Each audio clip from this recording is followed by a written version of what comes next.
Okay, kama vile nilikuwa nasema habari za makanisa ambayo inang'ang'ana kuanza ama kuendelea, au biashara ambayo imewekwa kwa ground kama biashara ya real estate, lakini haikuletei faida, au labda uko na hoteli ya watu kulala na kufanya shughuli nyingi, lakini pia faida haileti ama haiendi. Inaweza kuwa inaleta faida lakini haiendi vile inatakikana.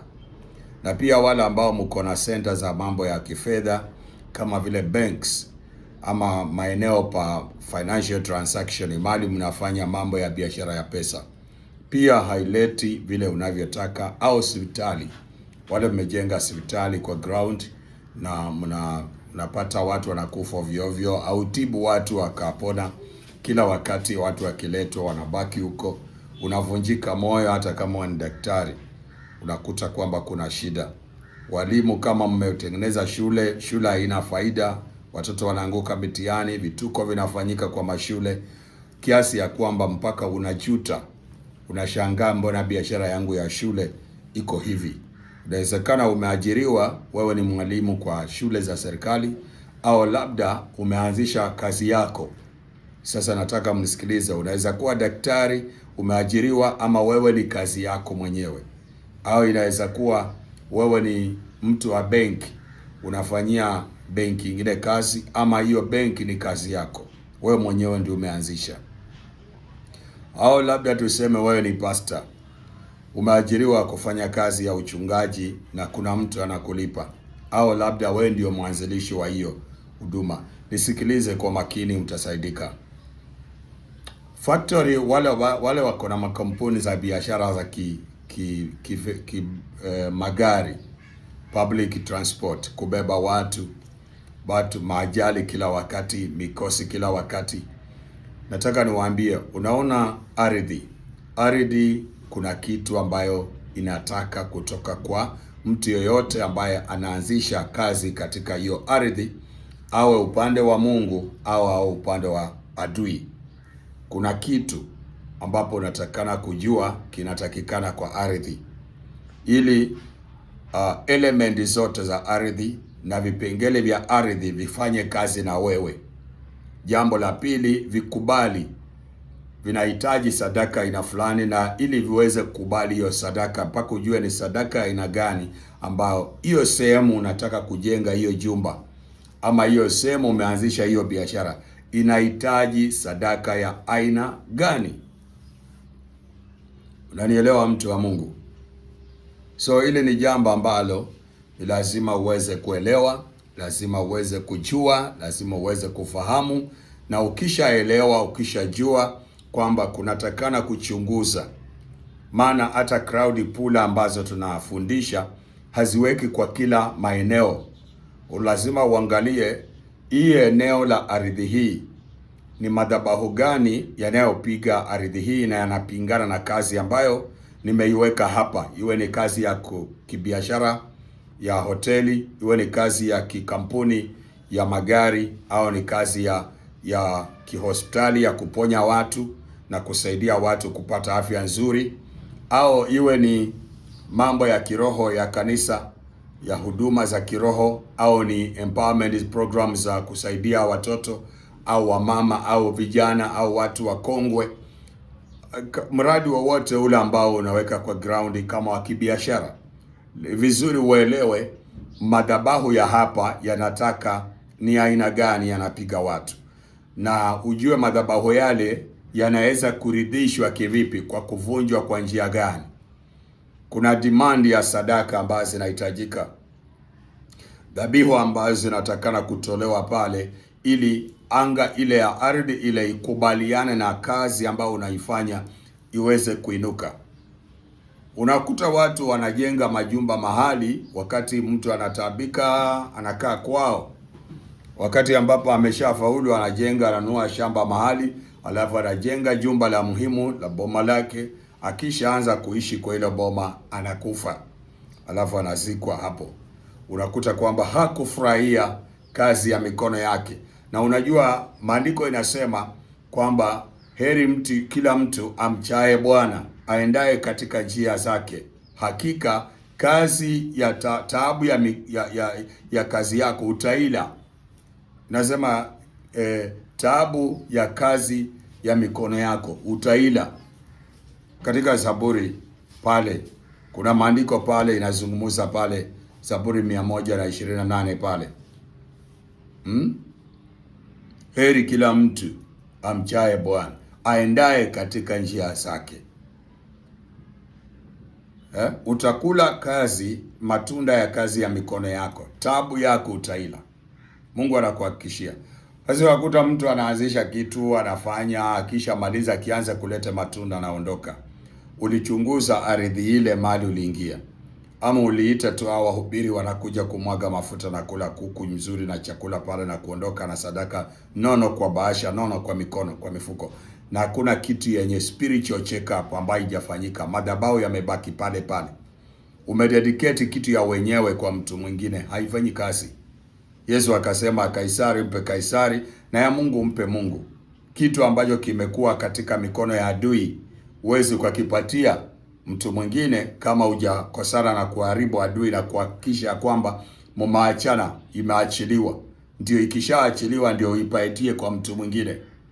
Sasa ikiwa utaweza kufanya spiritual mapping, spiritual screening kwa ardhi ile, ukajua ni sadaka aina gani inahitajika, madhabahu aina gani inahitajika, huduma aina gani inahitajika kufanya pale ili kanisa likue, huduma aina gani inahitajika kufanya pale ili biashara ya hoteli iweze kunawiri, watu hata wakija kulala, watu wakija hapa hakutakuwa na vituko, ili watu wa majambazi, unakuta kuna wengine majambazi ndio wana lodge hoteli zenu.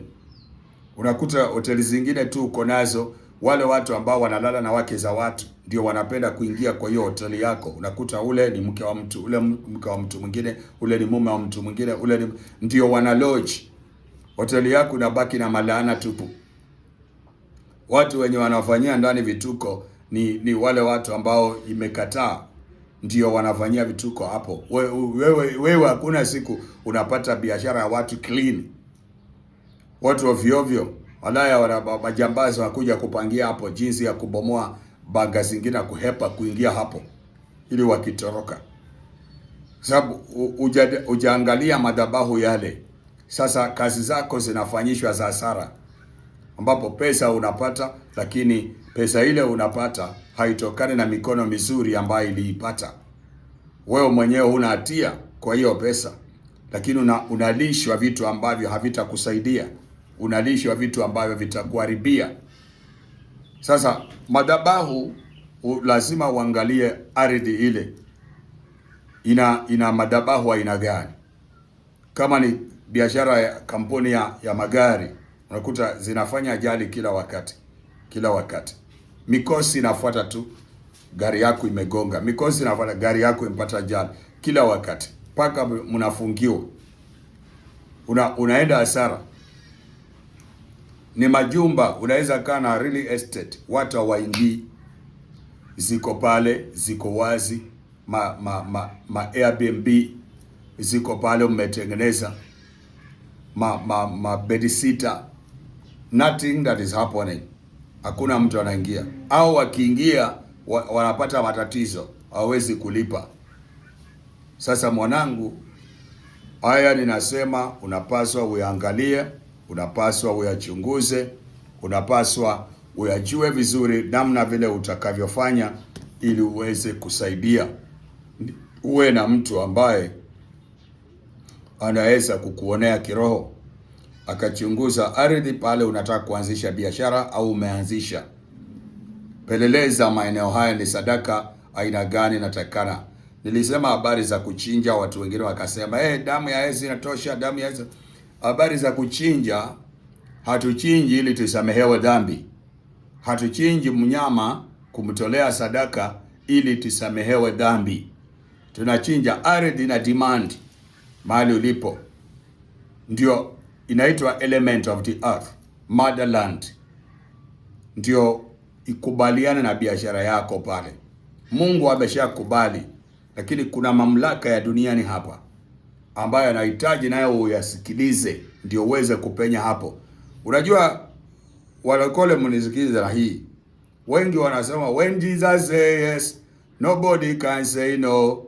When Jesus says, nobody can say. Tumeimba sana hiyo wimbo, si kweli? When Jesus says yes, nobody can say no. How many times umeomba maombi na Yesu akasema ndio na hakuna kitu ilitokea? Yesu ama Mungu hawezi kudharau maombi ya mtu yeyote. Ombi moja tu ambalo Mungu hasikii, maandiko yanasema ni ombi la mwenye dhambi. A prayer of a sinner is an abomination. Biblia inasema sadaka ya mwenye dhambi ni machukizo. So ukiomba sijui nini katika dhambi, machukizo. Lakini kama naomba ombi la toba, la kusamehewa na maombi mengine, kila ombi, sala ni ya muhimu sana, Mungu husikia. Na mumeomba sana, lakini kwa nini haijatendeka? Kwa sababu Mungu alisema ndio, lakini kuna mtu katika anga hii ya duniani aliyesema no, hutapata saa hii. Hata kama Mungu amekubali, mimi nimeweka break. Na unajua Mungu hawezi akabariki mwanadamu ama akafanyia mwanadamu yoyote duniani kitu bila kutumia mwanadamu. Surely Bwana Mungu hafanyi neno lolote duniani pasipo kutumia watumishi wake manabii. Ndio Mungu akuwezeshe hapa duniani, lazima kuunganishe na watu wengine watakaotumika kama vyombo vya huyo Mungu, na sala yako itakuwa imefika, Mungu anawezesha. Lakini sasa ikipatikana ya kwamba mtu ambaye Mungu ametenga kukusaidia ana moyo mbaya, Mungu atasema ndio kwa maombi yako, lakini mwanadamu atasema no, utachelewa. Na hiyo ndio inachelewesha wewe kupata, inakuchelewesha kufika, inakuchelewesha kufanikiwa katika hiyo biashara, kufanikiwa katika hilo huduma, na kuinua hiyo viwango vya hiyo kazi ya mikono yako inakwama, kwa sababu kuna mtu alisema hapana. Sasa huyo mtu anapiganwa, unapigana yeye ukitumia uwezo wako, unabomoa ule uwezo wa ardhi ambayo anasimama kwao, kwa kutambua ni madhabahu gani anakupinga maeneo yale, sadaka aina gani inahitajika, huduma aina gani inahitajika kufanyika pale, ili kukuachilia kazi yako iweze kupenya. Unanielewa mtu wa Mungu? So unapaswa kujua aina ya madhabahu inayokupiga ardhi ile. Kama ni biashara umeweka ya hoteli, aina gani ya watu wanaolala pale, aina gani ya matatizo unayopata kwa biashara yako ya transport ya magari, aina gani ya tatizo ambalo alipata eneo lako la kanisa ama huduma ya kiroho, aina gani ya shida inayotokea katika mambo yako ya biashara ya kifedha, transaction financial, kama kwa bank au wale wa hospitali. Ukihudumia mtu akufa, hakuna mtu ataletwa akikimbizwa apona atoka akitembea. Kila wakati watu wanaondoka mpaka unajuta, unahujurumia, unashangaa, kwani wewe ukufanya huku hapa kuponya mioyo ya watu, uliapa kuwaua? Unastuka. Mungu akusaidie. Tafuteni maarifa ya kiroho muweze kujua namna ya kusaidia. Nitaweka semina Nairobi hivi karibuni, na ningetaka kutangaza ili watu waje wasikilize semina hiyo. Tutaweza kuifanya tu siku 2 peke yake, maana nina mambo mengi sana ya kufanya. So siku 2 ya hiyo semina inatosha watu kusikiliza na kuuliza maswali yao, ili kusaidika kwa mambo machache yanayogusa area hizi za kibiashara, za afya, za matatizo ya kihuduma, ya kiroho, na mambo mbalimbali ya changamoto za kijamii na kimaisha. Mungu wa uzima abariki. Bwana akukumbuke, na tukutana wewe katika video itakayokuja. Asante.